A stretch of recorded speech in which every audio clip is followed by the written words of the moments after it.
नमस्कार दोस्तों, स्वागत है आपका बिहारी रिपोर्टर में। आइए आज बिहार की 15 बड़ी खबरों को जानते हैं। तो फटाफट आप कमेंट बॉक्स में ये जरूर बताएं कि बिहार के आप किस जिले में रहते हैं, और साथ ही आपके मन में कोई सवाल हो तो आप कमेंट बॉक्स में जरूर पूछें और अपने तरफ से एक प्यारा सा लाइक इस वीडियो को जरूर करें। तो आज की सबसे पहली खबर है चिराग का बड़ा बयान। मेरा लक्ष्य था भाजपा को फायदा पहुंचाया जाए और बोले मेरा रास्ता संघर्ष का है, 2025 में अपने कमी को पूरा करूंगा। लोजपा प्रमुख चिराग पासवान को बिहार विधानसभा चुनाव में करारी हार मिली है। हालांकि वे यह मानने को तैयार नहीं है। उनका कहना है कि बड़ा जनाधार लोजपा को मिला है, लोजपा जीत के करीब रही है और 2025 में अपनी कमी को पूरी करेंगे। मुख्यमंत्री कौन बनेगा, इस पर उन्होंने कहा कि यह एनडीए तय करेगा। नीतीश कुमार के मामले में उन्होंने कहा कि नई सरकार भ्रष्टाचार की जांच कराए।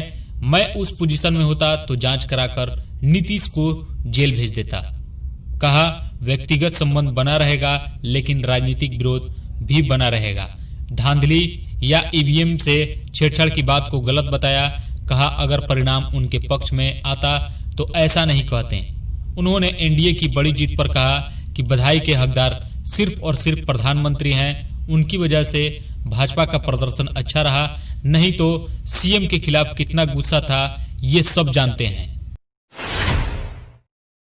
बिहार चुनाव के नतीजे आने के बाद पहली बार नजर आए मुख्यमंत्री नीतीश कुमार। अब्दुल कलाम आजाद को दी श्रद्धांजलि। मंगलवार को बिहार के चुनाव परिणाम जारी होने के दौरान मुख्यमंत्री नीतीश कुमार नजर नहीं आए। मीडिया के लोगों को उम्मीद थी कि चुनाव परिणाम जारी होने के दौरान वह बाहर निकलेंगे और बयान देंगे, लेकिन ऐसा नहीं हुआ। मीडिया वाले उनका बयान लेने को आतुर दिखे, लेकिन नीतीश कुमार सीएम आवास के अंदर ही बैठे रहे। बुधवार को वो नजर आए। मुख्यमंत्री नीतीश कुमार मौलाना अब्दुल कलाम आजाद को उनकी जयंती पर श्रद्धांजलि देते दिखे। सचिवालय स्थित लोक संवाद में उन्होंने मौलाना अब्दुल कलाम आजाद के तैल चित्र पर माल्यार्पण किया और उन्होंने देश के पहले शिक्षा मंत्री को नमन किया और उन्हें श्रद्धांजलि अर्पित की। होर्डिंग के जरिए जय हो गई, जय जयकार। बिहार में फिर से नीतीश कुमार वाले पोस्टर से सजे पटना के चौक चौराहे। रात की बात थी लेकिन जश्न तो अभी शुरू हुआ था। जैसे जैसे बढ़त मिलती गई, हौसला बढ़ता गया और जीत के करीब पहुंचते ही तैयारियां शुरू हो गई। बिहार में एक बार फिर से एनडीए सरकार बनने के बाद देर रात ही राजनीतिक गलियारे और गुलजारे होने लगे। कार्यालय के बाहर जहां जीत का जश्न मनाया जा रहा था, वहीं चौक चौराहे पर फिर से नीतीश कुमार वाले पोस्टर लगने शुरू हो गए थे। यही वजह है कि सुबह पटना के चौक चौराहे मुख्यमंत्री नीतीश कुमार का स्वागत करते दिख रहे थे। पोस्टरों को देखकर ऐसा लग रहा था कि पूरा पटना ही नीतीश कुमार को बधाई दे रहा है। ये पोस्टर और होर्डिंग काफी बड़े बड़े हैं और इन पोस्टर में नीतीश कुमार के रणनीतिकारों का चेहरा भी साफ तौर पर दिख रहा है। जदयू के प्रमुख प्रवक्ता संजय सिंह ने कई जगहों और चौक चौराहों पर नीतीश कुमार के फिर से सरकार बनाने पर बधाई का पोस्टर लगाया है। विधायकों से नहीं मिल रहे हैं नीतीश कुमार, कई नेताओं को लौटना पड़ा वापस। बिहार विधानसभा चुनाव में एनडीए को पूर्ण बहुमत मिला है। हालांकि मंगलवार को चुनाव परिणाम आने के बाद सीएम नीतीश कुमार ने बीजेपी नेताओं के साथ बैठक की थी, लेकिन अपनी पार्टी के किसी भी जीते हुए उम्मीदवार से नहीं मिले। वही रिजल्ट आने के बाद जेडीयू के नए विधायक बड़ी उम्मीद से मुख्यमंत्री नीतीश कुमार से मिलने आवास पहुंच रहे हैं। सीएम से मुलाकात नहीं होने के कारण उन्हें निराशा होकर वापस लौटना पड़ रहा है। चुनाव जीतने वाले जेडीयू के उम्मीदवार अशोक चौधरी बड़ी उम्मीद से मुख्यमंत्री आवास पहुंचे थे, लेकिन उन्हें निराशा हाथ लगी और उन्होंने पहले ही सीएम से मिलने का समय नहीं लिया था और इसलिए नवनिर्वाचित विधायक को मुख्यमंत्री से बिना मिले ही आवास से वापस लौटना पड़ा। बिहार में बीजेपी का गेम बिगाड़ेगी कांग्रेस। नीतीश से बोले दिग्विजय, भतीजे को आशीर्वाद दे दीजिए। बिहार विधानसभा चुनाव के नतीजे आ चुके हैं और देर रात तक चली वोटों की गिनती के बाद एनडीए को बहुमत मिला है। वही एनडीए में बीजेपी सबसे बड़ी पार्टी बनकर उभरी है। बिहार चुनाव के नतीजे के बाद मध्य प्रदेश के पूर्व मुख्यमंत्री और राज्यसभा सांसद दिग्विजय सिंह ने ट्वीट कर संघ पर निशाना साधा। दिग्विजय सिंह अपने ट्विटर अकाउंट पर बिहार चुनाव के नतीजों पर अपने विचार व्यक्त करते हुए लिखा है कि संघ का विचारधारा को छोड़कर तेजस्वी को आशीर्वाद दीजिए। इस अमरबेल रूपी भाजपा और संघ को बिहार में मत पनपाइए। पूर्व मुख्यमंत्री दिग्विजय सिंह ने अपने ट्विटर पर लिखा, बिहार चुनाव में तेजस्वी यादव के नेतृत्व में महागठबंधन को मिली सफलता के लिए मैं बधाई देता हूं। एक बार फिर ओवैसी की AIM पार्टी ने चुनाव लड़कर बीजेपी को अंदरूनी तौर पर मदद की। अब देखना होगा कि वह बिहार में बीजेपी और जदयू की सरकार बनाने में NDA का सहयोग करेंगे या गठबंधन का। जमुई शॉर्ट सर्किट से कपड़ा दुकान में लगी आग, 10 लाख रुपए का नुकसान। जिले के महाराजगंज इलाके चौक स्थित कपड़े की दुकान में भीषण आग लग गई। बताया जाता है कि दुकान में शॉर्ट सर्किट के कारण बुधवार की सुबह अचानक आग लगी, जिसके बाद इलाके में अफरा तफरी का माहौल हो गया। इस हादसे में 10 लाख के सामान का नुकसान बताया जा रहा है। जानकारी के मुताबिक चौक स्थित प्रतिष्ठित व्यवसायी बलदेव भगत के कपड़े की दुकान में बुधवार की सुबह अचानक आग लगी। तभी कुछ लोग वहां से गुजर रहे थे। उन्होंने आग की लपटें देखी और शोर मचाया, जिसके बाद व्यवसायी ने दुकान खोली और आग पर काबू करने का प्रयास किया, लेकिन आग विकराल रूप लेती जा रही थी। रिपब्लिक टीवी के लिए बहुत बड़ी खुशखबरी, अर्नब जेल से रिहा होंगे। सुप्रीम कोर्ट ने अर्नब को जमानत दी। पुलिस कमिश्नर से कहा, आदेश पर तत्काल अमल किया जाए। इंटीरियर डिजाइनर को आत्महत्या के लिए उकसाने के आरोप में गिरफ्तार अर्नब गोस्वामी को 7 दिन के बाद बुधवार को सुप्रीम कोर्ट ने अंतरिम जमानत दे दी। कोर्ट ने मुंबई पुलिस के कमिश्नर से कहा कि इस आदेश पर तत्काल अमल किया जाए। अर्नब के साथ ही इस मामले में 2 अन्य आरोपियों को नीतीश शारदा और फिरोज मोहम्मद शेख को भी जमानत दी गई। अर्नब की याचिका पर सुनवाई के दौरान कोर्ट ने उद्धव सरकार को भी फटकार लगाई। कोर्ट ने कहा कि अगर राज्य सरकार किसी को निशाना बनाए तो उन्हें यह महसूस होना चाहिए कि हम उसकी हिफाजत करेंगे। अर्नब अपनी जमानत के लिए हाईकोर्ट भी गए थे, लेकिन हाईकोर्ट ने उनसे कहा कि अंतरिम जमानत के लिए उनके पास लोअर कोर्ट का भी विकल्प है, लेकिन 4 नवंबर को गिरफ्तारी के बाद ही अलीबाग सेशन कोर्ट ने उनकी जमानत नामंजूर कर दी थी। हालांकि अलीबाग कोर्ट ने पुलिस को रिमांड न देते हुए अर्नब को न्यायिक हिरासत में भेज दिया था। IPL में मुंबई की दबदबे की वजह, टीम के सभी 11 खिलाड़ी मैच विनर, 2 खिलाड़ी आज तक इंटरनेशनल नहीं खेले। IPL की सबसे सक्सेसफुल टीम मुंबई इंडियंस ने लगातार दूसरी और ओवरऑल 5वीं बार खिताब पर कब्जा किया। लीग की टीम में सफलता का राज उसकी परफेक्ट 11 रही। टीम में कप्तान रोहित शर्मा समेत 11 खिलाड़ी मैच विनर साबित हुए। टूर्नामेंट में 450 से ज्यादा रन बनाने वाली सूर्य कुमार यादव और ईशान किशन ने आज तक इंटरनेशनल क्रिकेट भी नहीं खेला। लीग में मुंबई के दबदबे का एक वजह यह भी है कि उसमें रोहित के बिना भी जीतने की काबिलियत है। इस सीजन में 4 मैच में रोहित की चोट की वजह से नहीं खेले। उनकी जगह किरण पोलार्ड ने टीम की कप्तान संभाली और 4 में से 3 मुकाबले में टीम को जीत दिलाई।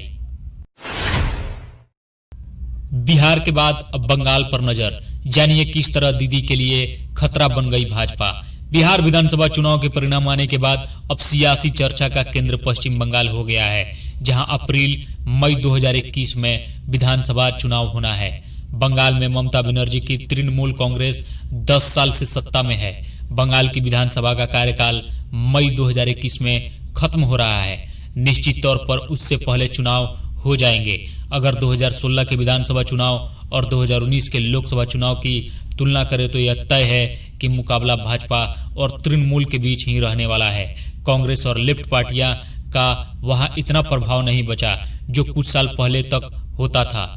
294 सदस्यों वाली बंगाल विधानसभा में 2016 के विधानसभा चुनाव में तृणमूल को 2/3 से ज्यादा बहुमत मिला था। तृणमूल कांग्रेस ने 44.91% वोट के साथ 211 सीटें जीती थी और भाजपा ने 291 सीटों पर चुनाव लड़कर सिर्फ 3 सीटें जीती थी। उसे 10.16% वोट मिले थे। लेफ्ट और कांग्रेस के साथ मिलकर चुनाव लड़ रहे थे, लेकिन उनका प्रयोग पूरी तरह फेल रहा। यह लेफ्ट पार्टियों का अब तक का सबसे खराब प्रदर्शन था। कांग्रेस ने 40 और लेफ्ट ने 31 सीटों पर जीत हासिल की थी। बहुत बड़ी खुशखबरी आने वाली है, कोरोना वैक्सीन। लेकिन भारत के सामने -70 डिग्री वाले फ्रीज की चुनौती। अमेरिका की दवा कंपनी फाइजर ने कहा कि उसकी वैक्सीन कोरोना वायरस को रोकने में 90% तक कारगर है। लाखों लोगों की जिंदगी छीनने वाले वायरस से जूझ रही दुनिया के लिए यह बड़ी खुशखबरी है। हालांकि वैक्सीन बन जाने से ही मुश्किल खत्म नहीं होने वाली है। अगली चुनौतियां हैं भंडारण, वितरण और टीकाकरण। फाइजर के वैक्सीन को -70 डिग्री के तापमान में स्टोर करना होगा, जो कि भारत सहित दूसरे देशों के लिए काफी चुनौतीपूर्ण है। एम्स के डायरेक्टर ने भी यह बात कही कि दूसरी तरफ कांग्रेस नेता राहुल गांधी ने कहा कि सरकार को इसके लिए तैयारी करनी चाहिए। अखिल भारतीय आयुर्विज्ञान संस्थान यानी कि एम्स के डायरेक्टर डॉक्टर रणदीप गुलेरिया ने बुधवार को कहा कि फाइजर के कोविड-19 वैक्सीन के फेज 3 के नतीजे बेहद उत्साहजनक हैं, लेकिन इसे -70 डिग्री के तापमान पर स्टोर करना भारत और दूसरे देशों के लिए चुनौती है, खासकर ग्रामीण इलाकों में। गुलेरिया ने कहा कि फाइजर की वैक्सीन के साथ चुनौती यह है कि इसे -70 डिग्री सेल्सियस के तापमान पर स्टोर करना होता है। प्रेसिडेंट इलेक्ट बोले, दुनिया समझ ले, अमेरिका खेल में वापस आ चुका है। सत्ता हस्तांतरण आसानी से होगा। अमेरिका में राष्ट्रपति चुनाव जीत चुके जो बाइडेन ने मंगलवार को यूरोपीय देशों के नेताओं से फोन पर बातचीत की। इस दौरान बाइडेन ने कहा कि अमेरिका खेल में वापस आ चुका है और बाइडेन का यह इशारा चीन समेत उन देशों के लिए चुनावी और चेतावनी भर से देखा जा रहा है, जिन्होंने ट्रंप के दौरे में अमेरिका के लिए चुनौतियां पेश की हैं। बाइडेन ने ब्रिटेन के प्राइम मिनिस्टर और बोरिस जॉनसन, फ्रांस के राष्ट्रपति एमेनुअल मैक्रो और जर्मन के चांसलर एंजेला मर्केल से बातचीत की। इसके बाद मीडिया को इसकी जानकारी दी। नीतीश कुमार का सीटें कम पर कद बरकरार। भाजपा ने कहा, बेशक नीतीश ही बिहार के सीएम होंगे, ये चुनाव से पहले ही तय हो गया था। बिहार में एनडीए को 125 का बहुमत हासिल हो गया है और सबसे ज्यादा फायदा भाजपा को हुआ है। उसे 74 सीटें मिली, यानी कि पिछले बार के मुकाबले 21 सीटें ज्यादा। अब तक छोटे भाई की भूमिका निभा रही भाजपा बड़े भाई के रोल में आ गई है। इधर नीतीश की सत्ता तो बच गई, लेकिन जदयू की 28 सीटें घटी और वो 43 सीटों पर आ गई। कयास लगाए जाने लगे कि सीटें घटने का असर नीतीश के रुतबे पर पड़ेगा। हालांकि बुधवार को भाजपा ने साफ कर दिया कि बिहार के सीएम तो नीतीश कुमार ही होंगे। सुशील मोदी ने कहा कि इसमें कोई भ्रम नहीं है, नीतीश सीएम होंगे। यह फैसला चुनाव से पहले ही ले लिया गया था और यही कायम रहेगा। रोहतास बीजेपी के प्रत्याशी ने रिकाउंटिंग की मांग। ईवीएम में गड़बड़ी का लगाया आरोप। रोहतास बिहार विधानसभा चुनाव के नतीजे आ चुके हैं। ऐसे में कुछ प्रत्याशियों के बीच खुशी देखी जा रही है, वहीं कहीं कहीं प्रत्याशियों के चेहरे पर हार का भी गम साफ तौर पर देखा जा रहा है। इसी कड़ी में डेहरी विधानसभा सीट से 464 वोट से पराजित हुए भाजपा प्रत्याशी इंजीनियर सत्यनारायण यादव ने रिकाउंटिंग की मांग की। भाजपा विधायक सह प्रत्याशी इंजीनियर सत्यनारायण यादव को जैसे ही हार की सूचना मिली, इसके बाद वह आनन फानन में डीएम से मिलने पहुंचे और उन्होंने दोबारा मतगणना कराने की मांग की। हालांकि रिटर्निंग ऑफिसर ने बैलेट पेपर्स को दोबारा रिकाउंट कराया, लेकिन फिर भी भाजपा प्रत्याशी संतुष्ट नहीं दिखे। उन्होंने मीडिया से बात करते हुए आरोप लगाया कि उन्होंने रिकाउंटिंग के लिए मांग की थी, लेकिन उनकी सुनवाई नहीं हुई। यहां तक कि उनके पोलिंग एजेंट के सिग्नेचर तक नहीं दिखाए गए।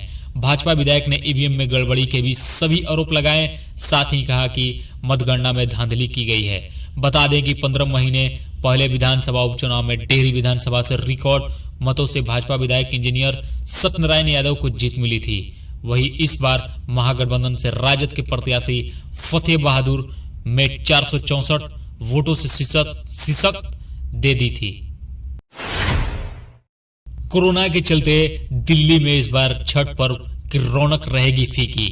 सार्वजनिक स्थल पर नहीं होगी छठ पूजा। इस साल पूरे देश में छठ का पर्व धूमधाम से मनाया जाता है, लेकिन इस बार राजधानी दिल्ली में छठ पर्व की रौनक फीकी रहेगी।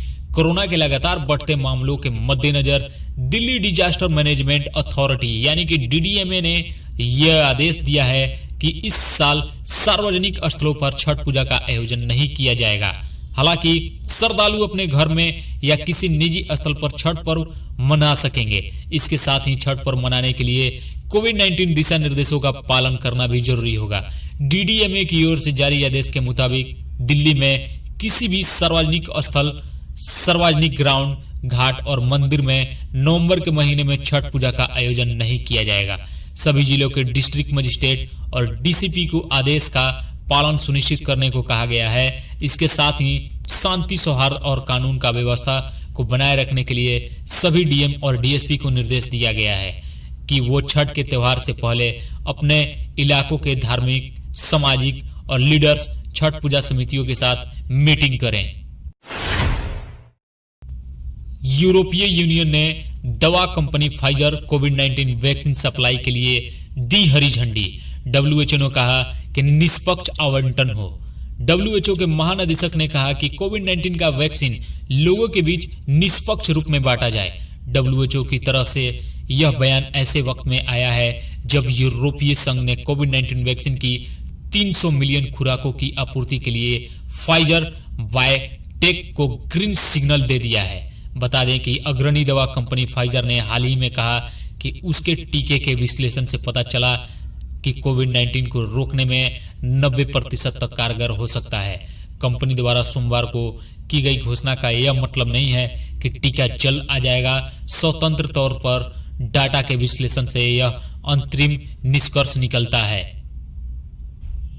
दोस्तों, इस प्रकार का वीडियो अपडेट पाने के लिए प्लीज मेरे चैनल को सब्सक्राइब, लाइक और शेयर जरूर करें। मिलते हैं दोस्तों अगले वीडियो में। जय हिंद, जय भारत।